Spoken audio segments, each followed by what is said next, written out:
he has met some young girl on the road, right? His new contortionist, and moving on. And now I have to move out. I have no career. I have no alimony, no nothing. He told me, stay with me, baby. I promise I'll take care of you. You heard that right. A woman just sued her ex-boyfriend, not ex-husband, for alimony, even though they were never married. She gave up her entire career to support him. He hit it big and ditched her. Now the courtroom is exploding with drama, betrayal, and one desperate plea for justice. In today's episode of Courtroom Chaos, we break down the case that's turning heads. A woman demands palimony from a man she was never married to after 12 years of sacrifice. Welcome to the only channel giving you real courtroom drama without the fluff. So hit subscribe and let's dive into this wild case. This emotional showdown starts in front of Judge Porter as Sylvia Allister sues her longtime partner Ed Gutierrez for what she calls alimony. The twist? Never were officially married.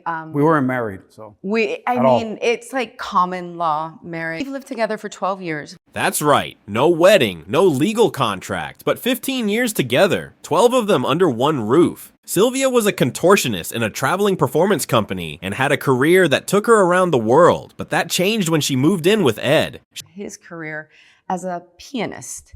So he asked me to please quit working and stay home and help with his house, his dogs, his career, which would mean that I'd have to give up mine. She even confirmed 1 year turned into 5 years, turned into 7, turned into 12 years.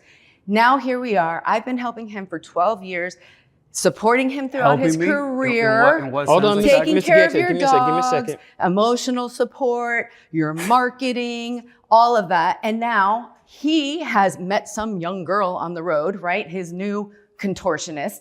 Sylvia poured everything into Ed's dreams, and now she says he's leaving her with nothing. Ed walks into court acting like the victim. First and foremost, I'm appalled that the legal system is even entertaining this idea. Which idea? This notion of her of bringing me to court to get money from me when she is not legally entitled to do that. Okay. We were never married. He admits they lived together for over a decade. He confirms she left her career, but he spins it. She voluntarily left her employment and never returned. His logic? She had all the time in the world to get her nails done, her hair. She was hanging out with her girlfriends. So of course, look at it like that, Mr. Well, Porter. let me ask you this Would you question. get a job if somebody's taking care of all the bills? You have to work. Seriously? He even downplays her financial sacrifice, claiming Life is a risk. Every single day that we wake up and we face the music, we're taking risks. Relationships are no different.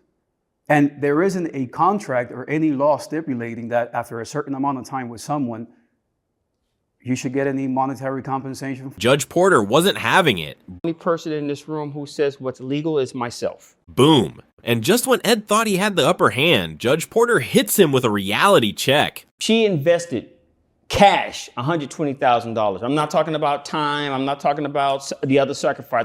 Let's get this straight. Sylvia gave up her performing career, lost her industry connections, and spent 12 years supporting this man's journey to become a successful pianist. All the money that I had made 13 years in the business with the Cirque that I had saved up, right?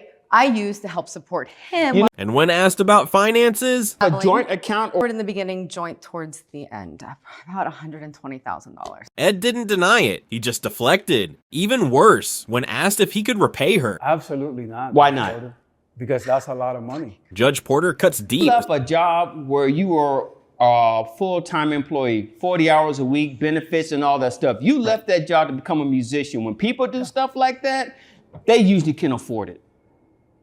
Well, Mr. Porter. Am I correct in saying Yeah, that? but it's not a simple. Am I safe in saying that this job as a pianist is worth more than the job that you had working that 40-hour gig? Yeah, of course I'm making more money. Of course, now. exactly. And this place, what type of place were you guys living in? It was a small 2-bedroom home. A 2-bedroom home? Mm-hmm. You can't take out equity in that home? It's worth a lot more. What kind now of than it cars? was What kind of 15 years cars ago. do you guys have separate cars or? Yes. Separate, yeah. What kind of car you drive, sir? I have an electric vehicle. Electric vehicle. Yes, sir. They ain't cheap. Wave of the future. Exactly. So you got the money, you just don't want to give it to her. Sylvia isn't asking for a future together, just to not be thrown out with nothing after helping him build his dream. The kicker? This woman gave up a vocation to be with you, sir. She backed him when he was broke. Now he's successful and she's got no job, no income, no fallback, and he's offering zero. That's when Judge Porter brings the heat. You walk out that door a year from now, 2 years from now, 5 years from now, you may be thinking about her. This is your moment to prove that you're not that monster. The courtroom fell silent. Just when you think Ed might hold the line, Judge Porter changes the entire tone of the case. He drops a concept Ed clearly wasn't prepared for: palimony. It's palimony, which is a combination of pal and alimony, where we live together, but I'm still entitled to as if we were. Boom, the courtroom shifts. This isn't about legal marriage anymore. It's about equity, contribution, and sacrifice. Judge Porter lays it out. She invested cash, $120,000. The judge even reads a precedent in a famous actor's case that proves Sylvia may have a case, even in a state that doesn't officially recognize palimony. Then Judge Porter looks Ed in the eyes and says, Asking you, sir, right now is, can you plant the seed? I'm not saying that you have to put water in the ground. I'm not saying that.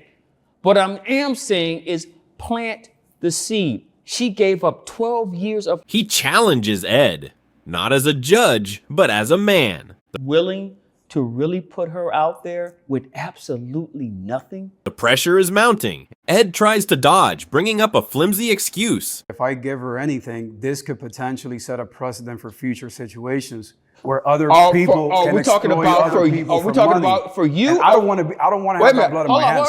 Wait. Are we talking about for you? Judge Porter snaps back with pure fire.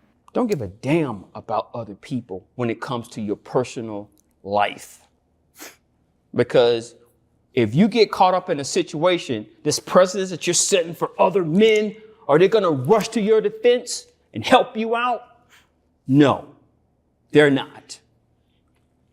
They may use you as a champion, but at the end of the day, they don't care about you because they don't know you. In the final minutes, the moment everyone was waiting for happens. Judge Porter pushes him. Plant the seed, brother. Ed hesitates, then folds If I give you $30,000, will that be enough? a pause. Sylvia's eyes well up. Her voice shakes. I'll take it. Boom! The gavel slams. This case is over with. You guys have a nice day. And just like that, 12 years of partnership, sacrifice, and love ends in a $30,000 payout. Not justice, but something. Sylvia gave 12 years of her life. She left a thriving career, burned through $120,000, and supported a man who promised her a future. I really wish that Eddie would have been my hero since I was his hero for so long instead of trying to be the hero for a bunch of men in the future. So they didn't. Meanwhile, Ed walks out annoyed. I had to pay $30,000 of my money that I don't feel I should have paid.